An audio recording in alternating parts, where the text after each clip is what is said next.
Today we're gonna start with like a recap of what we went over last time because I know it's been a little while since we've had our last session, so I think that would be a good idea.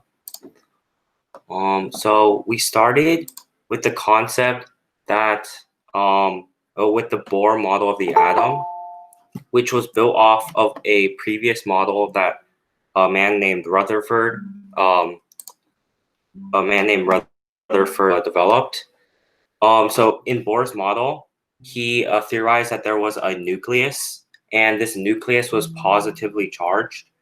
We know that this is true because in the nucleus, we know that there are protons and neutrons, and then protons have a positive charge while neutrons have a neutral charge. So overall, the nucleus will have a positive charge. And you also, in his model, there was also like a electrons like were orbiting around the nucleus, and then these orbits were clearly defined, and that is like a similar model to what we use today. It's like a primitive version of the modern model, I guess. And then how the orbits were filled were the first the orbits closest to the nucleus were filled, and then the first orbit held 2 electrons, second one held 8, third one held 8, and so on. And then, so this is how we usually represent an element, like just writing its name. So we write the element and then the mass number. And then, so what this mass number tells us is that there are, this number 7 is a total number of protons and neutrons. The protons you can get from the atomic number of the element, which will usually be on the top left corner, but it's just the ordering of the elements. It's like the 1, 2, 3, 4, 5. They're all whole numbers. And then you just subtract the 7 from the 3, which is the atomic number, to find number of neutrons. In a neutral atom, the electrons will be the same as the protons to cancel out the charges. So that's how you remember all the information about the subatomic particles in an atom. All right, so we'll skip this part. So now the main thing we talked about last time was what a mole was. So a mole is the amount of so the mole is like a measuring unit based on the given atomic mass of the particle. So it uses the unit AMU, and then so that means that, and the AMU is based on the carbon-12. It says that the carbon-12 is 12 AMU, right? And then 1 mole would be exactly 12 grams of carbon. So a mole is equal to the Avogadro's number, which is 6.022 times 10 to the 23. This can be pretty much anything. 1 mole of something is 6.022 times 10 to the 23 of another thing, except usually in chemistry, the units are atoms or particles or molecules, because that's what we're measuring. So yeah, the common usages are atoms, molecules, particles. And then here, let me skip this. Yeah, so the mole can be used as a conversion between grams, moles, and particles. So the conversion factor is the molar mass over 1 mole, or other way around, and then 1 mole over particles, 6.022 times 10 to the 23 particles. So you can use those to convert between all 3 of these. And this operation is like very common in chemistry. You use it like when you're trying to convert data, basically, that you get. So it's important throughout all of chemistry. So yeah, 1 mole is the number of grams based on the periodic table, the mass number, and then 6.022 times 10 to 23 particles. That's how you convert from the grams to the moles, and then the other way around is just the particles to the grams to the particles, and the other way around is just the particles to the moles. Yeah, this is like the overall a chart of the overall conversions. You don't need to memorize this. you don't need to memorize this. You'll be able to know all these like when you do practice problems and stuff. It's just you get the hang of it. All right, so now we talked about energy and specifically kinetic energy and potential energy last time. And then energy is the ability to do work on an object or the capacity of doing work. For example, when you're moving a pencil or something like that. And then two main types of energy is what that we're talking about is kinetic and potential energy. Kinetic energy deals with like the energy that comes with motion, while potential energy deals with the energy that comes from the object being in a position. For example, if we talk about the moment before we drop a rock from like a certain height, it has energy because we know it's going to move when we let it go, right? And then falling down is a form of a work. Yeah. And then potential energy can be transferred to kinetic energy. So for example, if you're like dropping a rock, then the potential energy at the beginning is transferred to kinetic energy. So yeah, kinetic energy changes as motion changes, and potential energy changes based on the position. And then, so we looked at the types of kinetic and potential energy. So radiant energy, because the light moves, thermal, sound, all mechanical, electrical, all of these involve movement, and then of like particles or something like that, or the actual object, not necessarily particles. And then these are types of stored potential energy, like nuclear, chemical, gravitational, elastic. For example, elastic, if you're like stretching a rubber band and before you let go, it has the potential to do work because when you let go, it'll like launch forward, right? And the gravitational, if you have an object in like held in air and then you let go of the object, then gravity will pull it down. So it has a potential to do work because of gravity.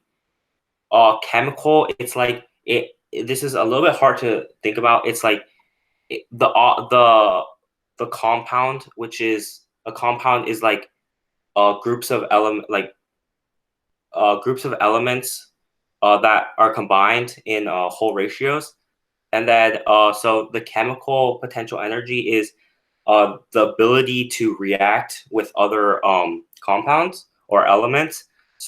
So the reason why they have potential energy is because when they collide, they have the ability to react and then form new compounds. That's where we stopped last time. I'll be going over a couple questions on the homework. So we first did a lot of mole conversions, right? I'm not gonna go over every single question. I'm just gonna take you through the setup for each of these questions because I feel like most of these questions are relatively straightforward. If you understand how to use conversions and then have been keeping up with what a mole and things like that mean, I think you'll be fine. So for the first question, for example, how many moles are in 15 grams of lithium? So you basically have here. Let me pull up. You have 15 grams of lithium, right? And then you want to convert that to moles. So we know that 1 mole of this substance, right? You should write out like all the units again because you want to cancel them out. So to make sure that you don't mess anything up. And then I need to pull up periodic table. Lithium weighs 6.94 grams per mole because we get that from the mass number at the bottom of the element. If you see that here, it says 6.94. That is again that's 6.94 AMUs, and then that's like a standard unit of measurement for elements because the real mass is way too small and they don't want to write that. And then it's based on carbon again. So the mass is 6.94 grams, right, per mole. Oh, 1 second. And then so what you do is you cancel out the grams, and then you just divide 15 by 6.94 from number of moles. And then after that, you have your number of moles, right? And you want to convert it to atoms, because that's the second part of the question, or particles. And then so what you would do is you have the number of moles, right?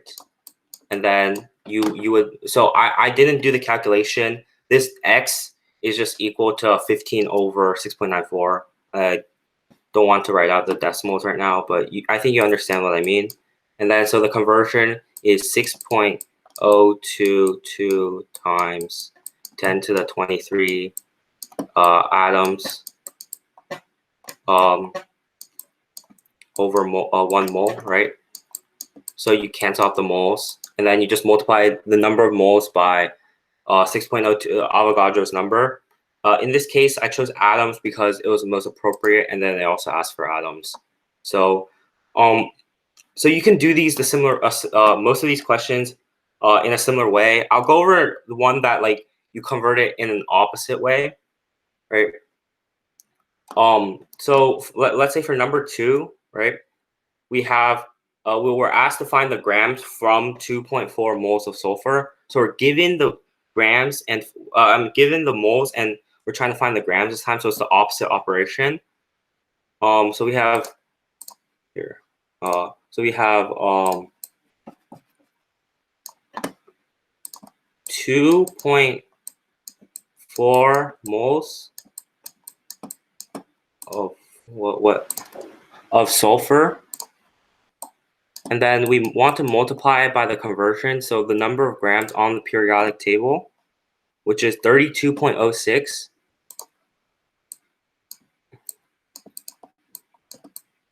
Grams of S, which is sulfur. You can, when you're writing units, you can often abbreviate like the element name in chemistry, because each element has a unique like abbreviation. So everyone will know what you mean by looking at the periodic table.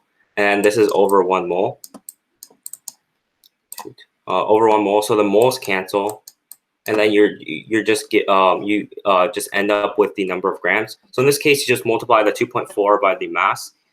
If the mass is slightly off, for example, they give you here that the mass, the molar mass is 32.07 grams grams per mole, instead of what I said. What did I say? 32.06 grams. That's okay. Because both are accepted measurements. These are all rounded as well, because there's a lot of decimal places. They just round it to 2 places. In chemistry, as long as you're within one significant figure, they don't care. So for example, if you have 32.1, that'd be fine too, or 32.0, let's say 68. I don't know what this last digit is, but both of those are accepted. If those, for example, are those your final answers. So you can just use whatever the periodic table says, and then you multiply. And then next, we want to find the number of atoms. This one's a little bit easier to do, because you're given the number of moles, which you can use to convert to atoms directly. So you have 2.4 moles, and then you multiply that by how many particles in a mole, or atoms in a mole, and that's always Avogadro's number. So you just multiply by 6.022 times 10 to the 23 atoms over 1 mole, and then you cancel out the units, and then that's just your final answer. You multiply 2.4 times 6.022 times 10 to the 23, and that would be it. So I think all the rest of the first section is just just the same questions, but with different elements and masses. So I think you can figure out how to do the rest yourself, or already figured out how to do the rest yourself. Now we're going to talk about the potential energy or kinetic energy. So as I just said, right now we're just gonna go with the very basic definition of potential and kinetic energy. So we defined kinetic energy as energy associated with motion, and the potential energy as energy associated with the position. So if we look at number 1, right, the bobsled is moving, right? It says it's moving, so we automatically know that's kinetic energy. In physics, and I don't know about chem, but I don't think we talk about this in chem, but in physics, an object can have both kinetic and potential energy at the same time. But right now, we're just going to consider the very basic definitions and say that this is a kinetic energy because it's moving. The second one's the same concept. The satellite's orbiting the Earth, so it's moving. Even though you might be like, when you think of kinetic energy, you often think of like friction and stuff. That's like a misconception. It just has to move, and then at like a certain speed, and then you have kinetic energy, because kinetic energy is given by the formula, or the general formula, 1/2 mv squared. So as you can see, the only variables in kinetic energy are mass and velocity. So as long as it's moving at a certain velocity and it has a mass, then you can say that it's kinetic energy. It has kinetic energy. Potential energy is slightly different, because the potential energy equation has several forms depending on what kind of potential energy. For example, like the spring, like for example, when you're dealing with like spring potential energy or something like that, there's like certain constants based on springs. It's called a spring constant, and the actual equation is -1/2 kx squared. But you don't need to know about that. So in this case, it only deals with the position, because x is the position of the spring, and then k is the constant that you calculate or are given. So as you can see here, we don't deal with velocity. We just deal with where the exact object is relative to your starting position, which is this x. So for potential energy, for now, we don't need to think about if it's moving. We don't need to think about potential energy, or it doesn't affect potential energy. And then the third one, a basketball sits on the rim before falling into the hoop. So the basketball itself, if you think about it, is not actually moving yet. We're talking about the instance before it falls. So like the gravity, like the one I talked about earlier, like an object is held in space, and when it's dropped, and before it's dropped, right? This one's potential energy, because when it like starts falling, the gravity will do work on it. So it has the potential to do work, essentially. And you can also think about it how like only in this specific scenario, only the position of the basketball, where it is relative, for example, to the ground, matters. So it would be potential energy. So the third one is kinetic energy, because the skydiver is in the process of moving again. Okay, I'll just do one more. For example, number 6 is a slingshot has been pulled back but has not been let go. Again, this one would be potential energy, because the actual slingshot, the thing in the slingshot, whether it be like a rock or something, has not actually started moving yet. It's like right before it's gonna move. So because the slingshot, you pulled it back, you applied a force to this slingshot. There will be, like, when you let go, there will be an opposite force, right? And then because of that, it has the ability to do work on the rock or whatever you pulled back. So it has potential to do work, which is potential energy. All right. I think we're gonna continue with what we were talking about from where we ended last time now. So one sec. So in the atom, there are actually forces that keep the atom together. Like for example, if there's nothing keeping it together, a lot of the forces would just repel, and then the atom would just completely break. Like for example, the electrons would just repel each other, and then it would just not hold apart or hold together, right? So in the atom, there's something called electrostatic force, and then as I said earlier, things with the same charge, like protons and electrons, they repel each other. But there's also a opposite force that attracts opposite charges. So so while the positive charges repel each other and the negative charges also repel each other, the positive and negative charges attract each other. So it helps keep the atom from the electrons from completely falling apart. So yeah, the greater the charge, the greater the attraction and repulsion. That's pretty straightforward because it's just a greater charge just represents a stronger attractive potential. So the overall attraction repulsion will be stronger. It's like having a stronger two strong magnets versus two weak magnets. Obviously, the strong magnets will attract more than the weak magnets because each individual attractive force is greater. So the overall attractive force will be greater, or the potential to attract. The distance also matters.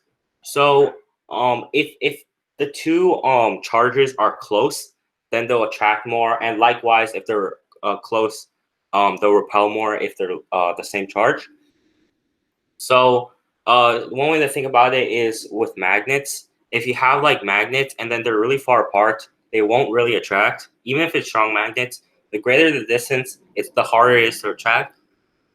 But if you put them right next to each other, they'll either attract immediately or push away immediately, depending on what side of the magnet you're facing each other. And then, so how does the atom actually hold together, right? As I talked about earlier, the electrons are attracted to protons because they have opposite charges. The electrons have negative charge and the protons have positive charge. Again, just a reminder, E minus is a symbol for electron and P plus is a symbol for protons for obvious reasons. One has a negative charge, one has a positive one charge, so that's how they're written. And then the E and the P are just abbreviate the first letter of each subatomic particle. And then these two attract. So basically the nucleus is the dense region. So that means that the electrons are pulled in by the nucleus because it's like a densely positive. So it's doing like pulling in.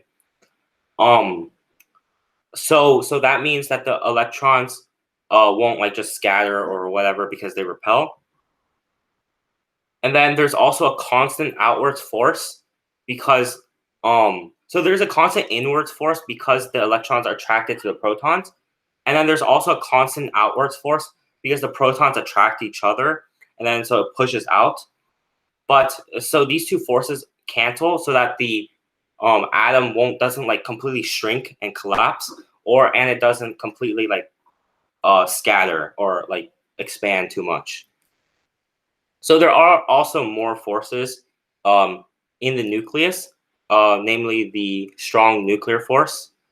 So if you think about it, the protons, the nucleus is only positive, so that means they'll repel, right? And that means that the nucleus will probably implode or something, especially because it's so dense and they're so close, right? So it makes sense that they'll have really strong repulsion. But the strong force is just a force that holds the nucleus, the neutrons and protons together, and it's stronger than the repulsion between protons. So the nucleus is held together. We don't need to know what the actual strong nuclear force is caused by right now because that is complicated and you don't even learn that in AP chemistry. But yeah, you just need to know that there is a strong force holding the nucleus together so that it doesn't break. And then also there's another kind of like a shielding effect because the protons and neutrons are like kind of mixed together in the center, like the particles, so that it separates the protons a little bit so that they're shielded from repulsion, I guess. Yeah. So, okay, so we don't need to do this. This is just something I want you to consider because in chemistry, you have to do a lot of modeling and then on like, for example, AP tests, if you're considering that right now, and things like that, you'll have to model the forces in atoms and between atoms and things like that and between molecules. So you want to understand that there are outwards, inwards forces. So for example, there's inwards attraction, and then outwards also there's outwards repulsion from the nucleus, right? But that is canceled out by the inwards attraction of the electrons and also the inwards attraction of the strong nuclear force. So these forces all cancel out together, cancel out, so the atom maintains a stable, like kind of like a size. It's not perfect because the electrons will move around. We'll talk about that later, and then there will be like temporary differences in size and charge and things like that. But for now, we can just assume that all the forces cancel out pretty close to perfectly. So yeah. All right. We're just gonna skip this. All right. So in smaller atom, the stable nuclei have a so what the strong force is caused by is as I said earlier, the nucleus the neutrons kind of like shield the proton repulsion, and also kind of combined with the protons, it kind of binds it all together.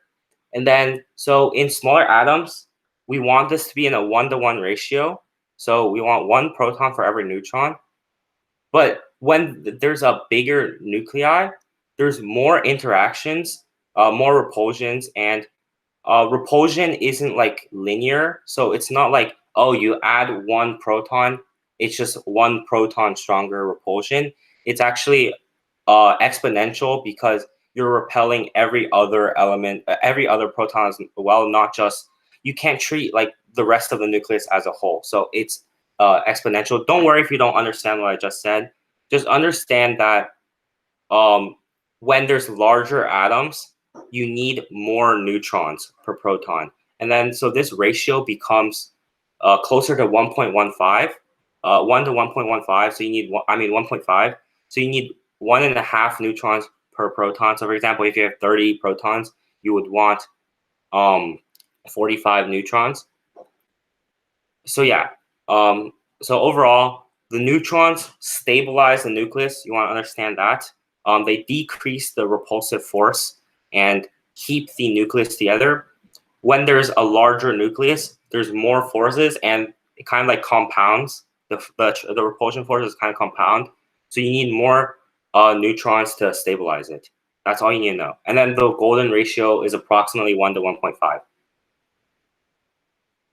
And yeah, like I said earlier, it can actually, the nucleus can break apart if it's not stable, and then it can transform into a more stable form. And then this is called radioactive decay. We will talk about this later. But how do these nuclei even form? You see, like in atoms, they have a nuclei or whatever. How do the protons and neutrons arrange themselves and things like that? So there's this thing called fusion. So low mass nuclei can actually combine to form larger nuclei, and these are more stable because they have more neutrons. And then, so obviously, because you're combining two things, that just doesn't happen naturally. For example, if you're trying to like mix two things together, you need to apply like you need to do some work on it. You need to like actually use your arm to mix them together. So you need to do work on it. That can be in the form of like just collisions or things like that. Because when you collide, there's friction. I'm sure you know what friction is. It's just the energy from contact between two objects. And then that provides energy for the fusion to occur.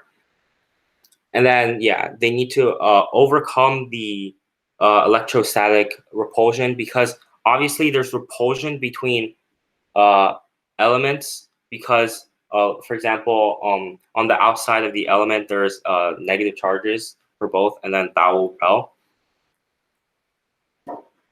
So in stars, like for example, the sun, gravity is what condenses the particles. And then, so the gravitational potential energy is converted to heat.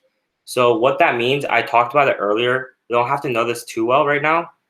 Gravitational potential energy is essentially, you can think about it as you have an object, right?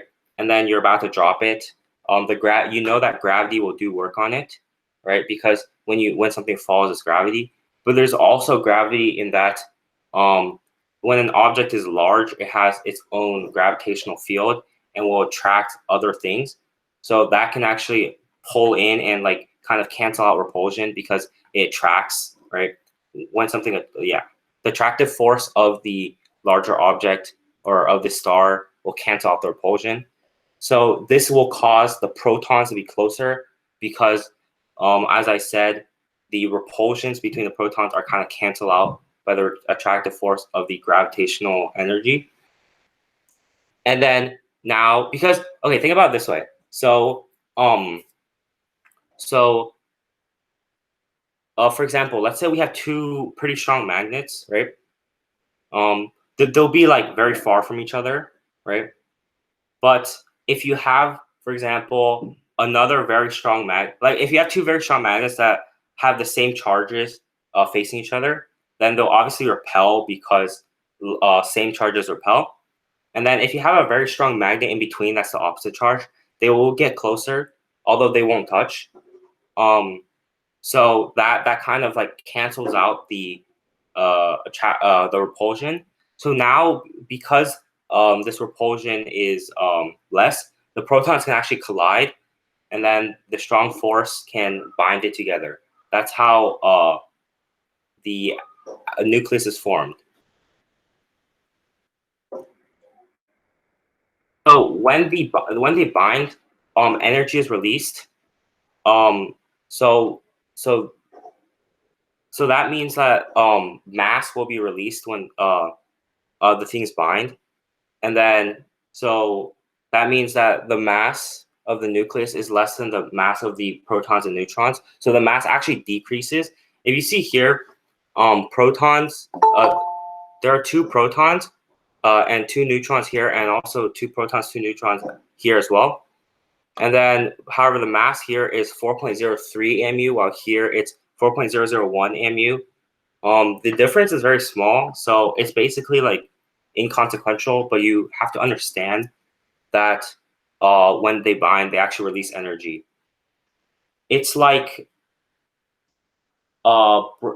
breaking for. So how you think about it is, if you think about breaking bonds, right? If you break the nucleus, then it will take energy because of the strong attractive force. But when you push them together, it will release energy because it's like an opposite process, right?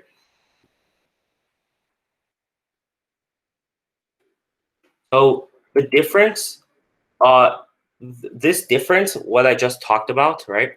How the mass is different from the mass of just the individual subatomic particles is different from the nucleus. This is called the mass defect. Um, you don't need to like memorize this. This is just extra information that I think you should know. And then, yeah, this mass was released in the form of energy.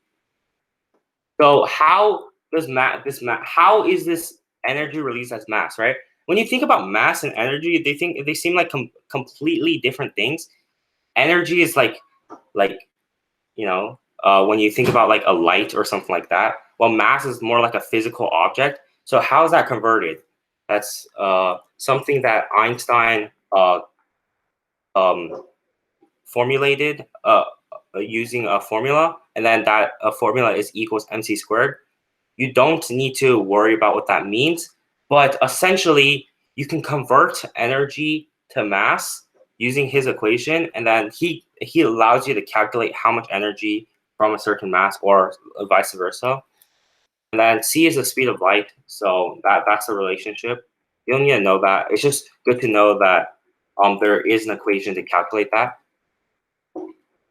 So yeah, here's how you calculate it, but it's not very important.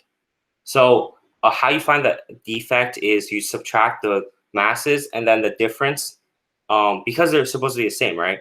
The difference between the masses of the nucleus and the subatomic particles is the mass defect energy, and then you can use that energy to convert to mass and things like that, or mass to energies, same thing.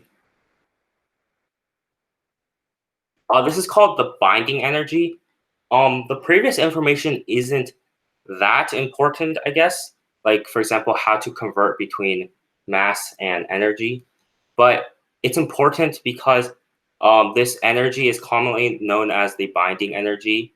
And then this binding energy is used in calculations in the future. Yeah, so this binding energy, again, it's the energy released when the nucleus is formed. And then there's something similar, which is like bonds being broken and bonds being formed between particles. And then that's important.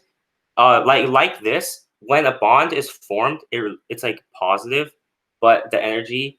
But when a bond is when the bond is broken, it requires energy, while when the bond is formed, it releases energy. And then you can use that to calculate something called delta H, or enthalpy, which we don't need to know about right now, but it's useful in calculations. That's my point. So you should definitely understand why the energy, why there's energy released when something is, when this, for example, a nucleus is formed, and what it's called.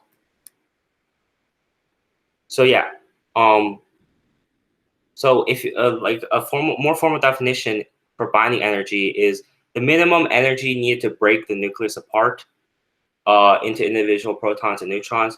As I said earlier, right, it will take, obviously, because it's strongly bound by the strong nuclear force, which is how you're supposed to think about it. It will take energy to completely break everything apart, right? The neutrons provide like kind of like a stronger bond than the repulsion, so it's actually bound together stably when the nucleus is formed. So it takes energy to break that apart. And then, yeah, so that's the definition of the binding energy. It's how much energy is needed to break the bonds apart. And then if you think about the flip, that means that it'll release energy when it's formed, because it takes energy to break it. So they're opposite processes, right? Oh, okay. So what you can essentially think about this as is like an equation, right? So you have so you have the individual particles here, right? And then it becomes, so this is like a double arrow. It means the process can go forward and reverse. So the things on the left can form the things on the right, and the things on the right can form the things on the left. So let's say you have just individual particles. This is not the nucleus. So you have 2 protons, 2 neutrons, right? And then it becomes bound in a nucleus. This is not what a nucleus would actually look like, but close enough. This is what we're going to use as a representation, right? If you have this plus energy, I'm just going to write E, right? You can see that what we were talking about earlier, which makes more logical sense, that you need energy to break. So you need this energy to break this bond, right? This outside strong nuclear force. You can think about it as like a bond outside. That's not really how it works, but yeah, there's a bond holding it together. So if you want to break them apart, you need to break this strong bond around it. And then now you can look at the process in reverse, right? This way. So we were originally looking at in this direction, but if you look at from left to right, you see that if you want to reverse it and you want to go from these 4 particles, right? These 4 particles into the nucleus, you would have to, it's this plus energy. So what that means is that, so if you move the energy to the other side, it means that these 4 particles, right? This is not a bond, I'm just circling it, minus a certain amount of energy is equal to this final product that is the nucleus. So what that means is that these 4 individual particles actually have more energy than the final product, because you need to subtract the amount of energy in order to get this final nucleus. So that shows that in the individual particles actually have more energy, and that binding them together actually releases energy.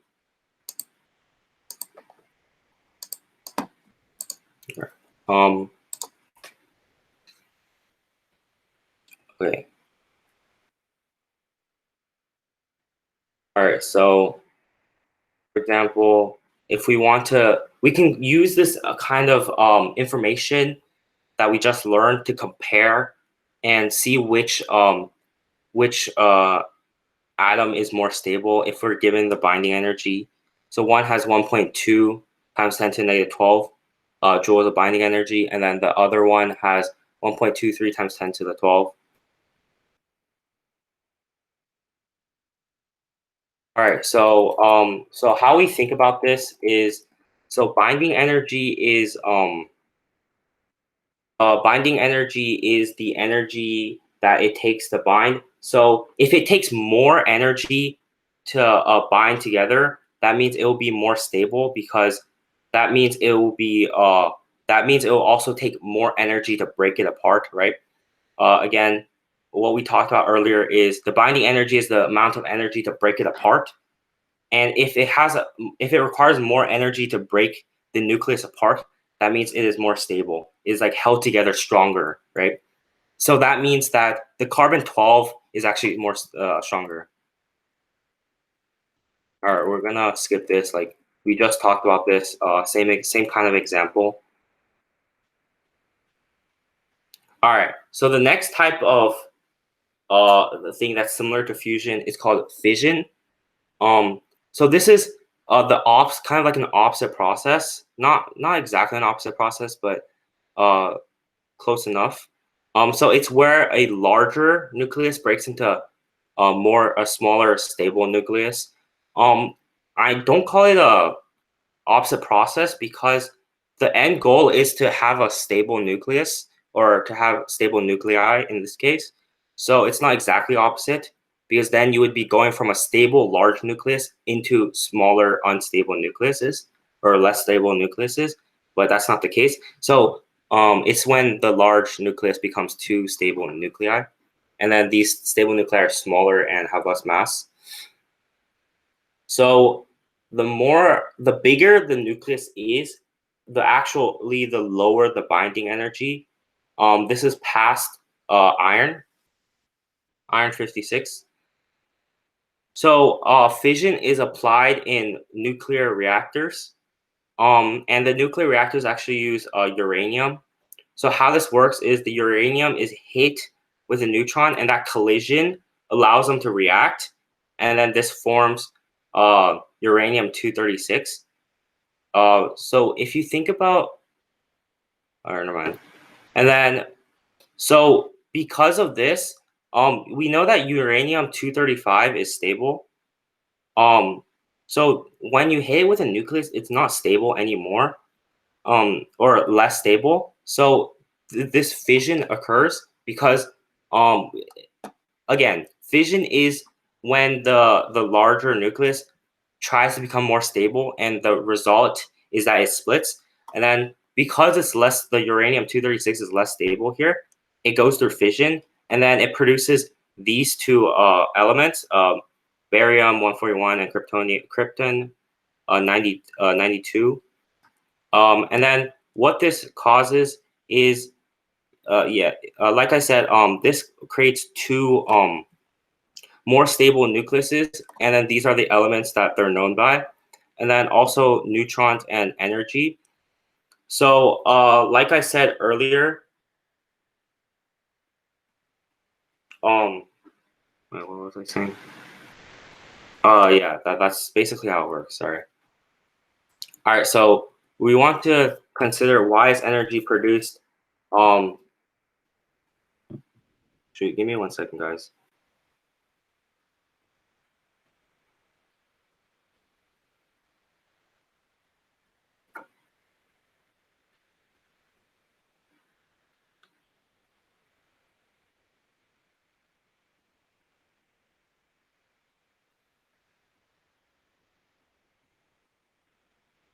Oh wait, so as I was saying earlier, um, when the when mass is released, right? It can be converted to energy by the earlier formula that we talked about, the E equals mc squared. And then so what this does is the uranium is a lot heavier, as I talked about, and then it splits into smaller masses. So the extra mass is released as energy according to the equals mc squared equation, and the amount of energy is determined by that. And then so usually the amount of energy released is really big. And then the original energy in the nucleus is potential, because again we talked about how if there's no like movement, I guess, then it's not really considered kinetic energy. And since it has the potential to undergo fission, as we're talking about right now, then it would be potential energy. Um, yeah. So earlier we were talking about radioactive decay and stability, and then how if something is not stable, it'll undergo radioactive decay to become more stable. So stability, right? The protons and neutrons are moving. So that means that like they're moving slightly in the nucleus. So that means there are different configurations in the nucleus. And then that means that one configuration could have a different energy or different stability than the other. So that means that one is more stable than the other, and then we're trying to find the most stable configuration, I guess.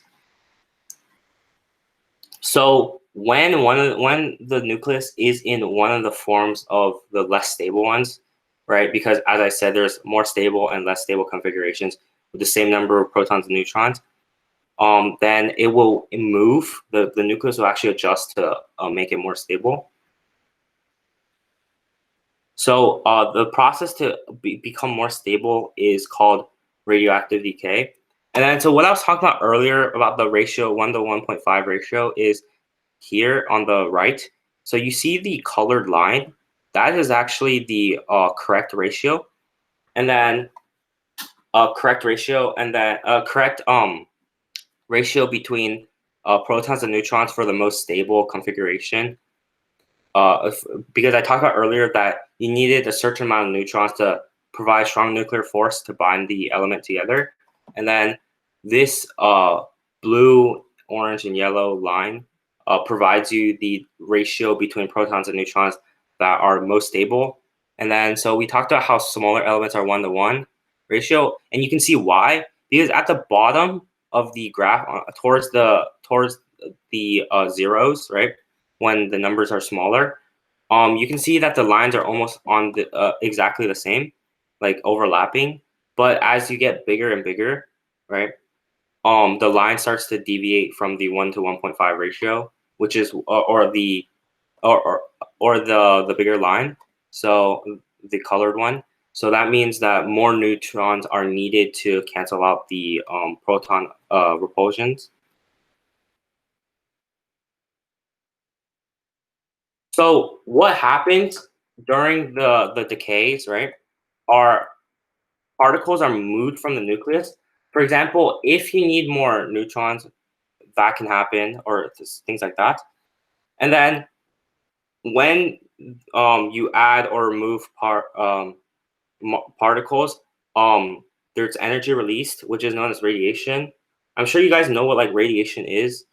Um, like you've probably heard your parents talk about like how microwaves or things like that have radiation, and that's a result of this process. So as I said earlier, this model on the right is called the band of stability. I guess I didn't mention the name, but that's what it's called. And then it's based on the um, neutrons and protons ratio. And then, as I said earlier, I'll repeat it. The colored band is the one that shows the most stable configuration or ratio between protons and neutrons for a given number of protons, right? And the black line is the 1 to 1 ratio. So again, when the numbers are smaller, the lines are more overlapping. Um, because if you think about it, at 0, they're both going to be 0, right? So, but the for the colored band, the band of stability, the number of neutrons will increase by 1.5 for every one. So it will be increasing at a bigger rate. So that means the deviation between the lines will get bigger and bigger. So what that means is eventually the 1-to-1 ratio will be very inaccurate, and then you'll need more neutrons. So we can consider an element with 82 protons and 82 neutrons. That would not be stable because, well, not very stable, because uh, if you look on the actual graph, right, the band of stability, it says 82 protons. It says an element with 82 protons needs approximately 126 neutrons for it to be stable, which is a big difference from 82 neutrons. So that means that it won't be very stable, and then that means that there are not enough neutrons to cancel out the repulsion and provide strong nuclear force.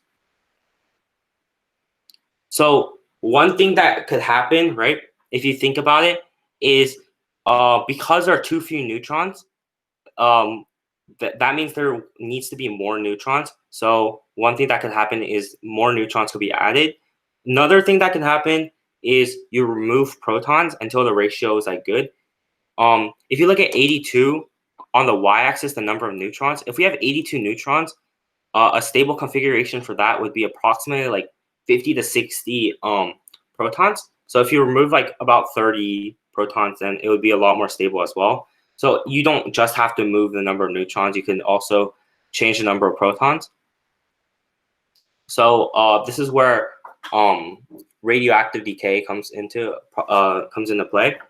So this is a spontaneous process, which means that it will occur naturally. So a spontaneous process is essentially a process that does not require like an external force or energy or things like that for it to occur. So many of the things we talked about today are spontaneous if they like release energy. That means they don't need energy in order to happen.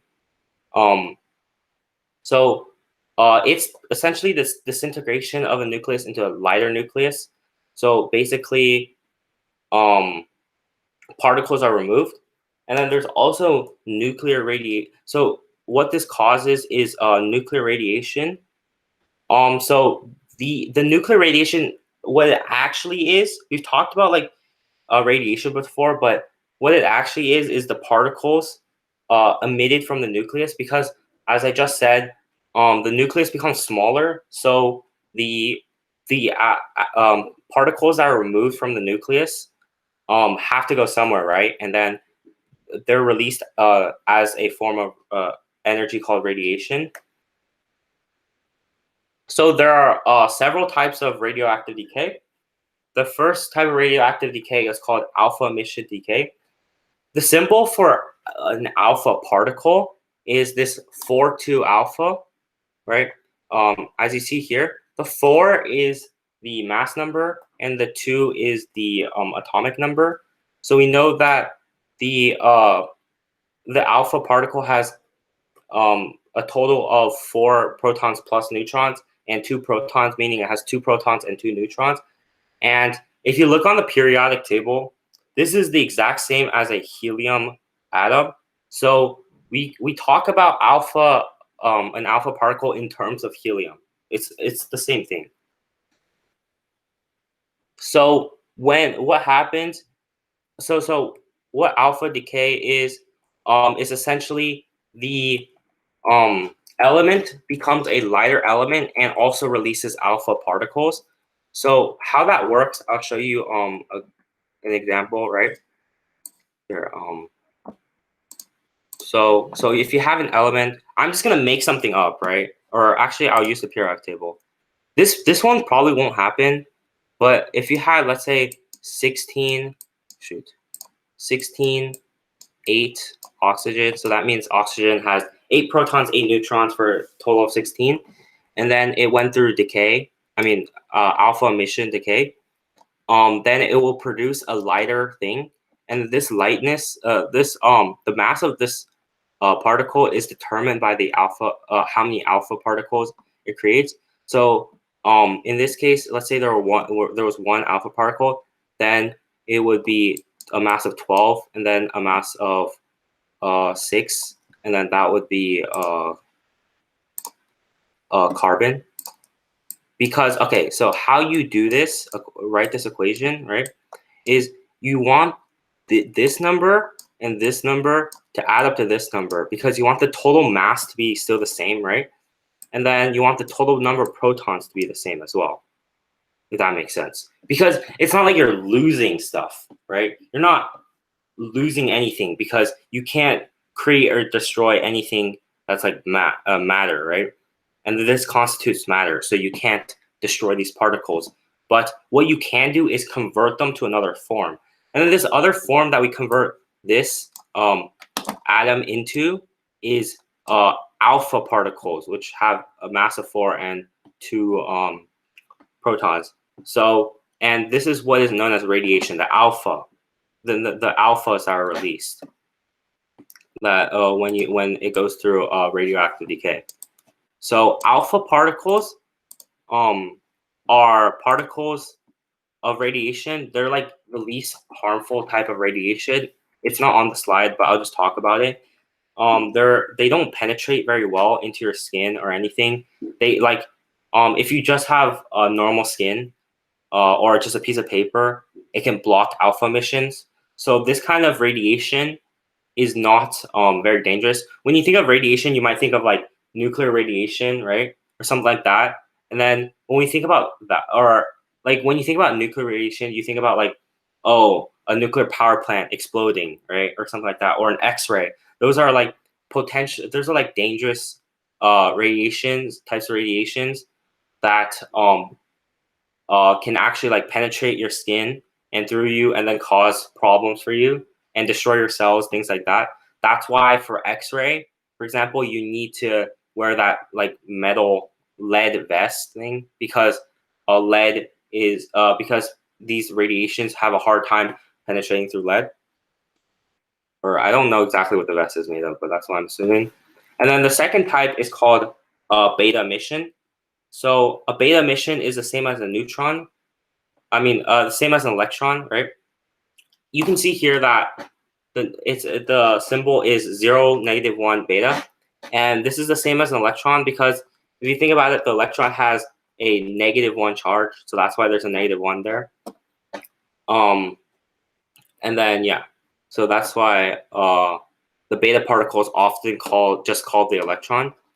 And then so what this one does, okay, so what the last one did conceptually, right, is it took off 2 protons and 2 neutrons, right? That makes sense, right? Because so for example, I'll go back to my last example, 16, 8 oxygen into 4, 2 alpha plus 12, 6 carbon. You see, like here, it took off 2 protons here, right? And also 2 neutrons. If you do the calculations here, there are 6 neutrons here, and there are 8 neutrons here because you can just subtract these numbers and get that. So what it did was take off the same amount for protons and neutrons. What that does is allows the number of protons and neutrons to be smaller, but the same ratio, right? Remember, when there are less protons and neutrons, the 1-to-1 ratio for protons and neutrons is more accurate, as I showed earlier. The band of stability only becomes like 1 to 1.5 ratio when for elements with more protons. So what this does is make it more stable by decreasing the total number of subatomic particles. All right, so I'll just talk about beta decay and then we'll finish here. So what beta decay is, essentially, instead of subtracting anything, it adds more protons.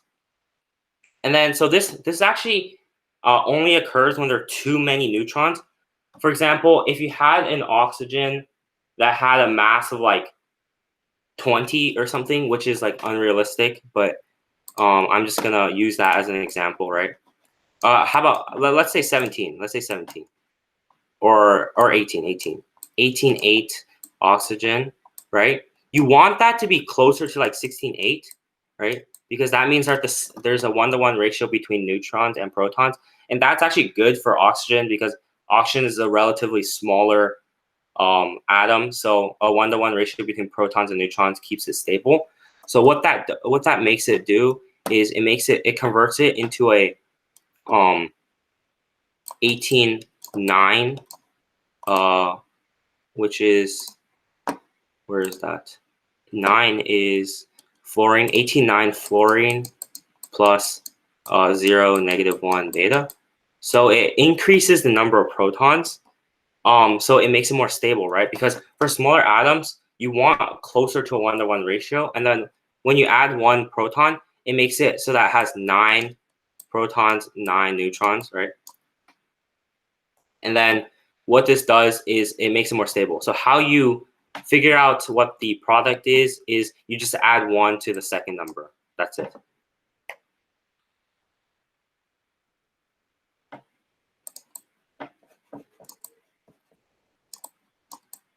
All right.